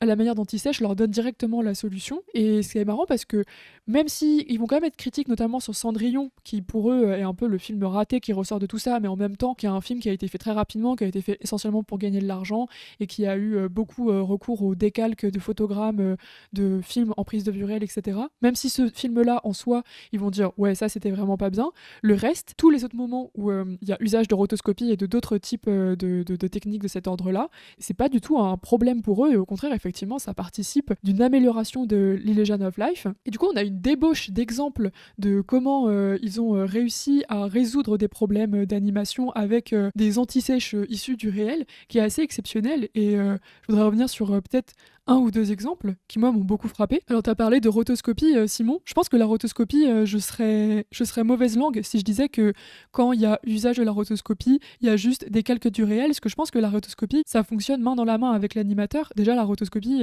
même si on filme quelque chose dans le réel, rien n'oblige l'animateur à reprendre l'intégralité de ce réel capté. Je pense que la rotoscopie, il y a un jeu très intéressant sur la notion d'intervalle, etc. Et ça peut donner des choses assez brillantes. Donc, ça m'intéresse très peu de condamner la rotoscopie. C'est juste que le studio Disney a aussi mis à jour un espèce d'enfant de la rotoscopie beaucoup plus pervers et beaucoup plus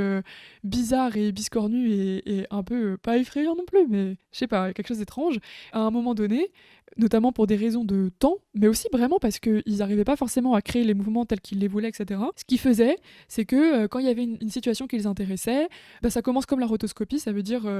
une partie du studio se concentre sur des tournages de prise de vue réels et va mettre en scène avec des acteurs humains de chair et de sang une certaine situation, ça va être filmé, et après, et c'est là que ça m'intéresse, on va prendre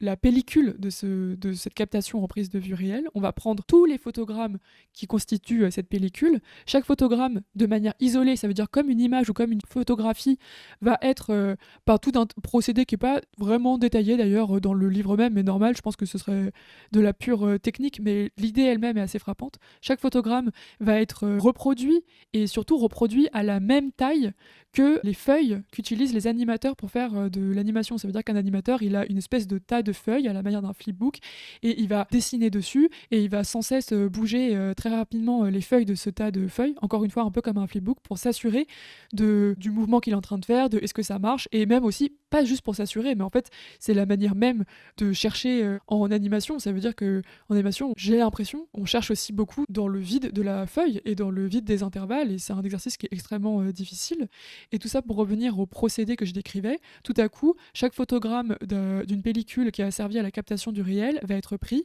et va être imprimé et reproduit à la taille d'une de ces fameuses feuilles pour un animateur, qui notamment est une feuille de papier à dessin blanche. Là, tout à coup, on a une photographie qui est à la même taille. Bon, tous les photogrammes, même traitement, et à la fin, on a une espèce de gros tas de photogrammes enfin, même plus de photogrammes, d'images photographiques à la taille d'une feuille de papier dessin. Toutes ces images-là sont reliées les unes avec les autres, et en fait, on obtient littéralement un flipbook, ça veut dire, ouais, c'est ça, un flipbook, mais déjà fait. Ça veut dire qu'on a déjà le mouvement, et ce qui est bizarre, c'est que tout à coup, les animateurs de Walt Disney vont avoir cet outil-là. Alors, dans le cas extrême comme Cendrillon, je crois qu'ils le décalquent. En gros, je crois que vraiment, à plusieurs moments, ils prennent ce genre d'outil et ils le décalquent, ce qui donne un truc hyper bizarre parce qu'on n'a plus du tout de réflexion sur la durée, on n'a plus du tout de réflexion sur l'intervalle, etc. C'est assez éloigné, je pense, de la rotoscopie et de tout ce qu'elle recèle de richesse. Et dans les cas moins extrêmes, l'animateur a ce gros outil. Quand lui va mettre au point sa scène en tant qu'animateur, il va quand même chercher sur sa feuille, mais il va avoir ce gros outil à côté. Et il va s'y référencer de manière permanente, et c'est décrit de manière très élogieuse par Thomas et Johnson, qui vont mettre en avant le fait que tout à coup, les moindres subtilités du mouvement, les moindres détails qui auraient pu échapper à l'attention du réalisateur sont tout à coup très clairs et très lisibles grâce à cet outil. Ce qui m'intéresse, c'est que je n'irai pas dire la connerie qu'un animateur, un vrai, doit animer tout à partir de sa propre tête. C'est complètement faux. Je veux dire, plus on a accès surtout à la documentation type making-of et livres sur l'animation, plus on se rend compte que la plupart du temps, pour énormément de choses, les animateurs disposent d'objets, les animateurs jouent parfois leurs propres mouvements devant des miroirs, voire, enfin même pas voir, mais que c'est une pratique courante, que de se faire jouer une scène qu'on va bientôt animer. Je sais pas, je pense par exemple à quelque chose de très spectaculaire, par exemple dans Le Voyage de Chihiro. À coup, un jeune garçon se transforme régulièrement en un espèce de dragon, et à un moment donné, il y a une scène très belle où la personnage principale, Chihiro, doit ouvrir la gueule de ce dragon, et en fait, elle doit ouvrir sa gueule, et il s'avère que toute l'équipe d'animation de cette scène-là a été emmenée à un espèce d'équivalent de la SPA à Tokyo pour en fait ouvrir la gueule pendant toute une nuit entière, la gueule à des gros chiens avec des grosses dents, etc. Qu'ils ont expérimenté cette situation-là d'ouvrir la gueule à un gros animal qui résiste un peu, qu'ils ont filmé aussi ces vidéos-là et que quand ils reviennent le lendemain travailler, eh ben, ils travaillent à partir de quelque chose que désormais ils ont vu, et ça leur arrive de temps en temps de se lever de leur bureau et d'aller voir la vidéo parce qu'ils ont fait des vidéos, parce qu'il faut qu'ils aient une trace quand même. Ce qui est marrant, c'est que dans ce cas précis du studio Ghibli pour Le Voyage de Chihiro, les animateurs dessinent à leur table, se lèvent et vont éventuellement voir les vidéos. Ce qui est marrant avec Walt Disney, avec cette histoire de flipbook, c'est qu'en fait les animateurs se lèvent plus. Les animateurs ont sur leur bureau, de manière permanente, une trace du réel à une certaine vitesse, une certaine matière, qui est une matière de la prise de vue réelle et qui est une matière aussi... Enfin, je vais pas m'enfoncer dans des espèces de trucs qui seraient de la pseudo-théorie, mais ce qui m'intéresse en tout cas, c'est que les animateurs, avec cet outil, ont tout à coup le nez vissé sur un outil qui n'est plus un outil de consultation, qui n'est plus un outil sur lequel on va pouvoir broder ou un outil pour assurer une certaine assurance, mais qui est un outil qui est vraiment posé à côté d'eux et qui doit être quelque part suivi et qui va devenir finalement assez prescriptif d'un certain mouvement, et que les attitudes des personnages va tout à coup ne plus être seulement des attitudes de personnages d'animation, mais vont découler de humains réels, même si Thomas et Johnson vont dire alors attention évidemment, quand on trace un personnage à partir de prise de vue réelle, il faut quelque part s'assurer que le personnage redevienne du dessin, il faut lui redonner des caractéristiques, alors notamment d'exagération, de vêtements, etc., qui vont ressembler, et là c'est pareil, c'est très curieux, qui vont ressembler au dessin et pas ressembler au réel, comme s'il y avait un travestissement du réel en dessin. Ça veut dire que si on décalque un acteur, on va quand même s'assurer de l'habiller comme un personnage de dessin animé, mais quelque part, il y a une structure qui n'est pas visible, mais qui est permanente, qui n'est pas de l'animation. Et ça, c'est quelque chose qui est assez fascinant et qui est beaucoup développé dans le livre, et pas forcément, encore une fois, ils n'ont pas de point de vue négatif là-dessus, mais moi j'ai l'impression qu'on commence à toucher du doigt aussi des limites assez intéressantes mais problématiques du style Walt Disney, quoi.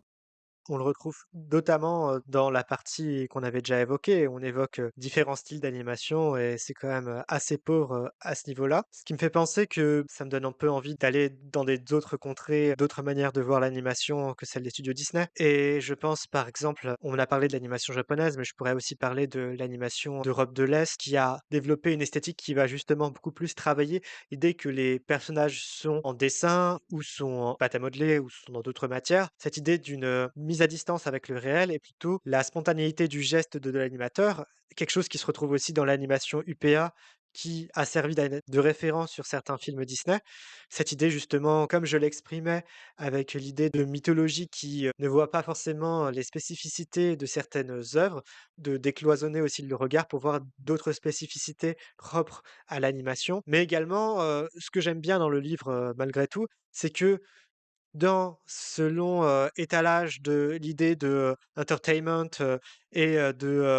d'efficacité, il y a quand même une mise en valeur de ces spécificités-là propres aux studios Disney, c'est-à-dire la manière dont on essaye d'accorder la musique à l'animation, qui va s'illustrer par, des documents richement détaillés. Cette idée que, malgré tout, il y a des cas très spécifiques au studio, des choses et des mouvements très spécifiques au studio, mais également une part plus sombre, c'est-à-dire que, il y a aussi une espèce de manière très genrée de voir l'organisation de l'animation qui s'est heureusement, je pense, maintenant améliorée, mais qui, à l'époque, on se rend compte que la majorité des gens qui s'occupent des couleurs sont des femmes et qu'il y a beaucoup moins d'animatrices. Là, ça n'a pas vraiment de rapport avec ce que j'ai dit avant, mais quelque chose qui m'a aussi intéressé, et là, on rentre dans l'espèce de lecture cachée qu'on peut voir dans l'ouvrage. C'est abordé par l'ouvrage, mais en même temps, j'ai toujours l'impression, encore une fois, qu'on minore un peu ça, mais l'importance de l'économie dans la manière dont on fait les films et notamment, et là c'est dit noir sur blanc, que la manière dont l'animation extrêmement sophistiquée des années 40 a été,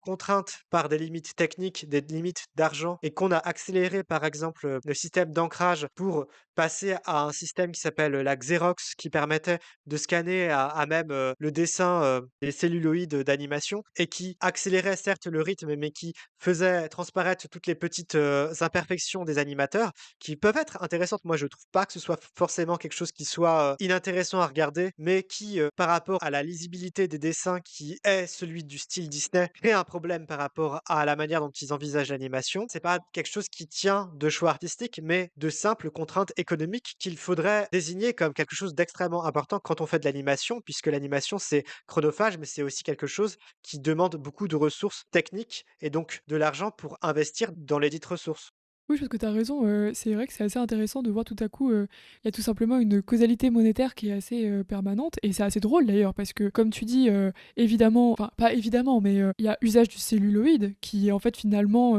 un peu l'apanage et la marque jusqu'à une certaine époque, parce que maintenant ça change avec les outils numériques, mais en tout cas qui était, vraiment le propre de l'animation industrielle parce que ça permet une espèce d'économie de temps phénoménale par rapport à tous les éléments qui constituent, une image au sein, et un plan au sein d'un film d'animation et ce qui est drôle, c'est que finalement, le celluloïd, c'est aussi une matière qui a saoulé et posé problème au sein même du studio Disney, mais qu'ils n'ont pas pu éliminer, parce que justement, ce serait juste phénoménal le type de temps que leur demanderait d'autres techniques. Et c'est-à-dire que le celluloïd, ça va un peu limiter le dessin, ça limite aussi les couleurs. Enfin, évidemment qu'on peut utiliser n'importe quelle couleur sur du celluloïd, mais ça limite l'apparence même du dessin. Et je me rappelle que dans, par exemple, le chapitre 9, ils vont beaucoup parler des différents postes. Effectivement, c'est le moment où on se rend compte que c'est marrant parce qu'il y a encore cette distribution effectivement genrée des métiers et que, encore une fois, le studio est vraiment une pure industrie avec vraiment les petites mains qui vont faire le travail à la chaîne et qui sont effectivement des femmes parce que, genre, lol, elles sont minutieuses. Mais que dans ce même chapitre, ils vont parler d'un autre type de département qui est le département des. Alors, le mot est anglais, il dit styliste, mais je pense qu'on peut dire la même chose en français,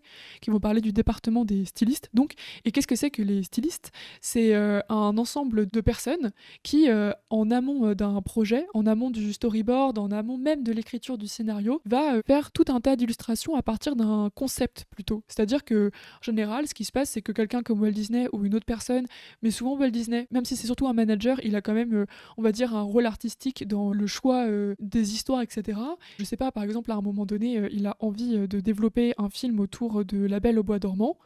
et bah, avant même de réécrire un scénario, etc., il va charger un groupe de personnes dans ce département des stylistes de un peu partir en roue libre en termes de dessin et en fait un peu de dessiner un maximum des choses entre l'illustration, l'esquisse, des dessins qui viennent presque de l'évocation, etc. De dessiner un maximum. Toute cette espèce de somme de dessins, elle va fonder une ambiance. Elle ne sera pas utilisée telle quelle dans le film, par exemple La Belle au bois dormant, mais par contre, dans les décors, dans les choix de couleurs, dans l'organisation de l'espace, etc., il y a des choses qui viennent de cette espèce d'immense travail préparatoire d'illustration et qui a quelque part fondé l'ambiance et l'apparence presque du film à venir. Mais tout ça pour dire que parmi tous ces stylistes-là, d'ailleurs, il y a un des seuls postes alloués à une femme qui soit un tant soit peu intéressant, c'est-à-dire que parmi ces stylistes, il y a notamment Mary Blair, je sais pas comment dire, qui est une de ces illustratrices-là qui ne travaille pas à proprement parler pour le résultat final, mais qui va fonder un peu tout un espèce d'univers hyper vaste d'illustration, etc. et qui notamment le fait justement, je crois, pour La Belle au bois dormant. Enfin, moi, en tout cas, de tous les stylistes qui sont cités, frustrée, c'est celle qui m'a le plus, frappée et je continue à regarder un peu, à faire des vagues, recherches et cetera et c'est vraiment, incroyable et ce travail préparatoire-là, il va presque frustrer les animateurs. En tout cas, il frustre, Thomas et Johnston parce qu'ils reconnaissent son importance, absolue parce que encore une fois, c'est ce qui va jouer énormément sur, la sensation d'une atmosphère, mais surtout d'un univers étendu et complet. Même si nous, après, on va voir juste un film d'1 heure et demie, qui est presque une espèce de périphérie nécessaire, au film et en fait, ils vont être frustrés parce que finalement, quelqu'un comme Mary Blair, c'est par exemple quelqu'un qui va utiliser des crayons de couleur, peut-être aussi de la pastel, il me semble, c'est pas la seule et en fait, c'est des techniques qui, comme telles, ne seront jamais réutilisées dans le film terminal parce qu'en fait, le film terminal, c'est celluloïd et puis, peut-être décor, éventuellement, avec plutôt, de la peinture, type, gouache acrylique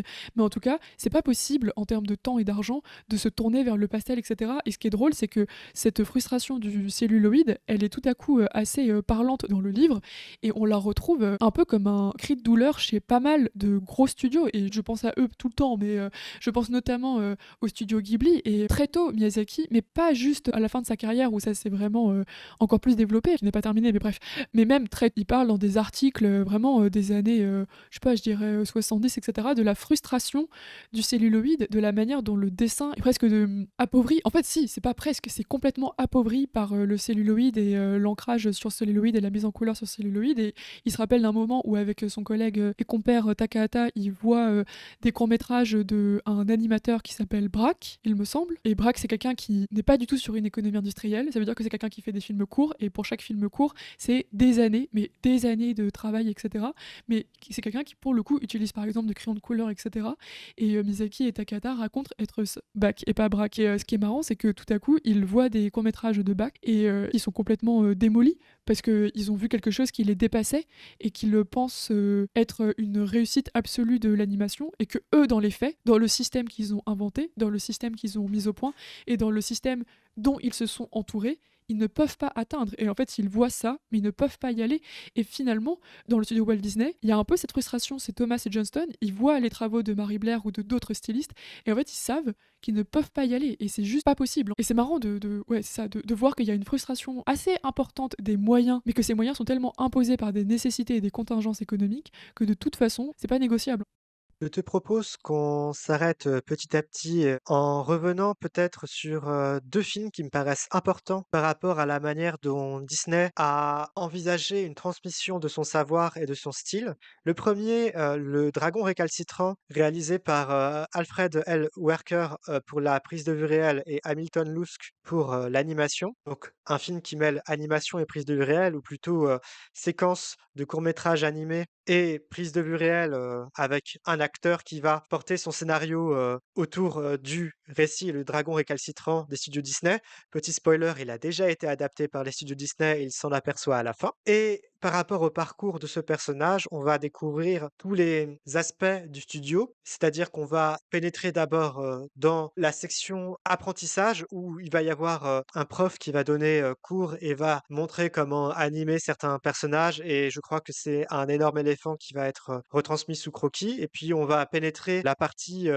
plutôt storyboard où justement il y a les storymen qui, envisagent comment, construire un type de film. Puis on va pénétrer, la section son, puis on va aller vers la section couleurs où il va y avoir des couleurs qui vont se déverser dans de la peinture, c'est quand même assez esthétique. Donc un film qui n'est pas distribué par les studios Disney, qui est encore distribué par la RKO à l'époque, mais qui montre déjà la volonté du studio de se singulariser par sa technique et d'en faire le sujet principal du film. Il y a aussi le film Frank and Ollie, qui est comme, Le Dragon récalcitrant, disponible sur Disney+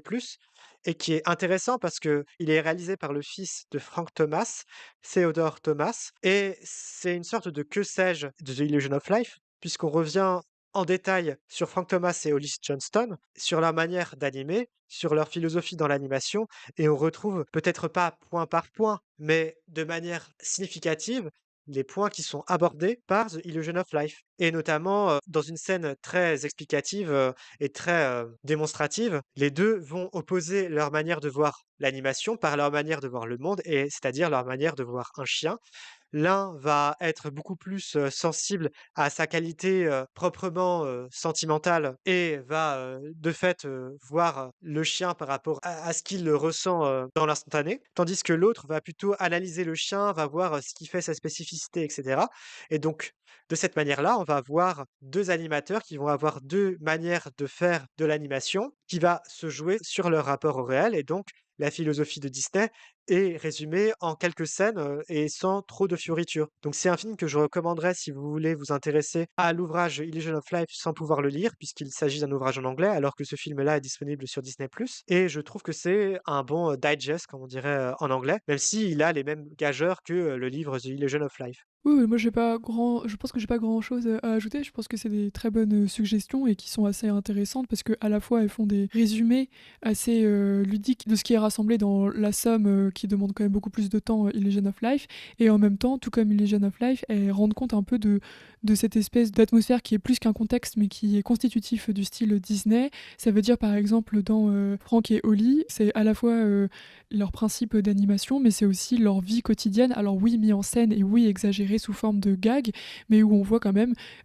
cette espèce de vie pavillonnaire de gros papa qu'on retrouve aussi finalement dans le livre, dans les films, etc. Où vraiment on les voit dans un voisinage parfait, sortir et rentrer leurs poubelles, nettoyer les feuilles mortes et puis avoir des passe-temps complètement blancs américains du Nord assez effrayants, mais tout à la fois touchants parce que c'est des vieillards qui sont malgré tout, mais qui est un peu le problème de Walt Disney en fait, qui est cette espèce de manière d'être touchant, mais qui repose sur des trucs complètement sanguinaires quoi, et qui,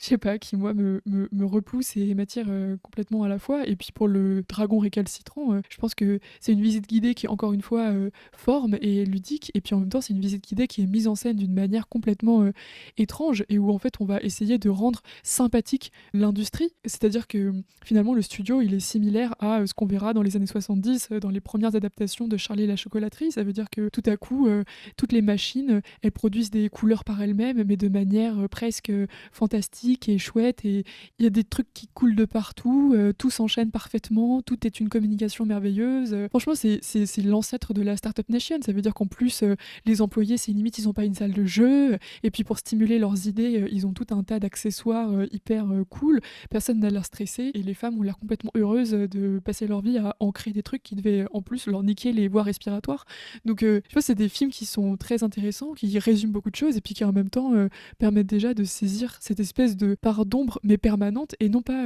d'ombre comme quelque chose qui serait délié de l'objet mais qui font partie de l'objet, qui le constituent, qui le forment et qui font partie du discours de manière permanente quoi. Passons en revue nos recommandations. Les recommandations, comme d'habitude, c'est des œuvres, des choses, des sites, des objets qu'on a aimés et qu'on souhaite vous conseiller. Agathe, qu'est-ce que tu as à nous proposer pour cette fois? Moi, ça va être très rapide, parce qu'il y a quelque chose que l'auditeur ne ou l'auditrice ne sait pas, mais c'est qu'on a enregistré un épisode la semaine dernière et moi, j'ai déjà, un peu grillé ma carte, favoris, et entre-temps, évidemment, j'ai fait des choses de ma semaine, mais je pense que c'est encore trop peu, digéré,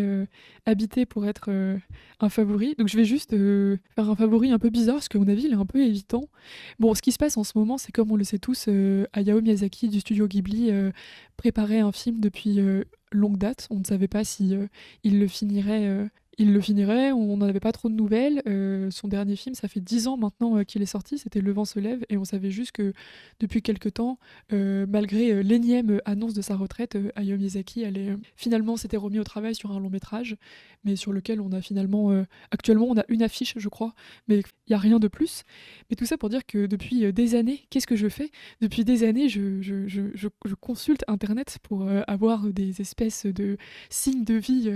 de mon réalisateur de films d'animation préféré, de manière peu originale, mais après tout, qui a envie d'être original? Et parmi toutes les ressources très utiles pour avoir des signes de vie de HM, il y en avait un qui a toujours été utile, qui m'est encore utile, qui est un site qui s'appelle butaconnection.net, qui date des années 2000 et qui est un site très précieux, qui est un site de fans,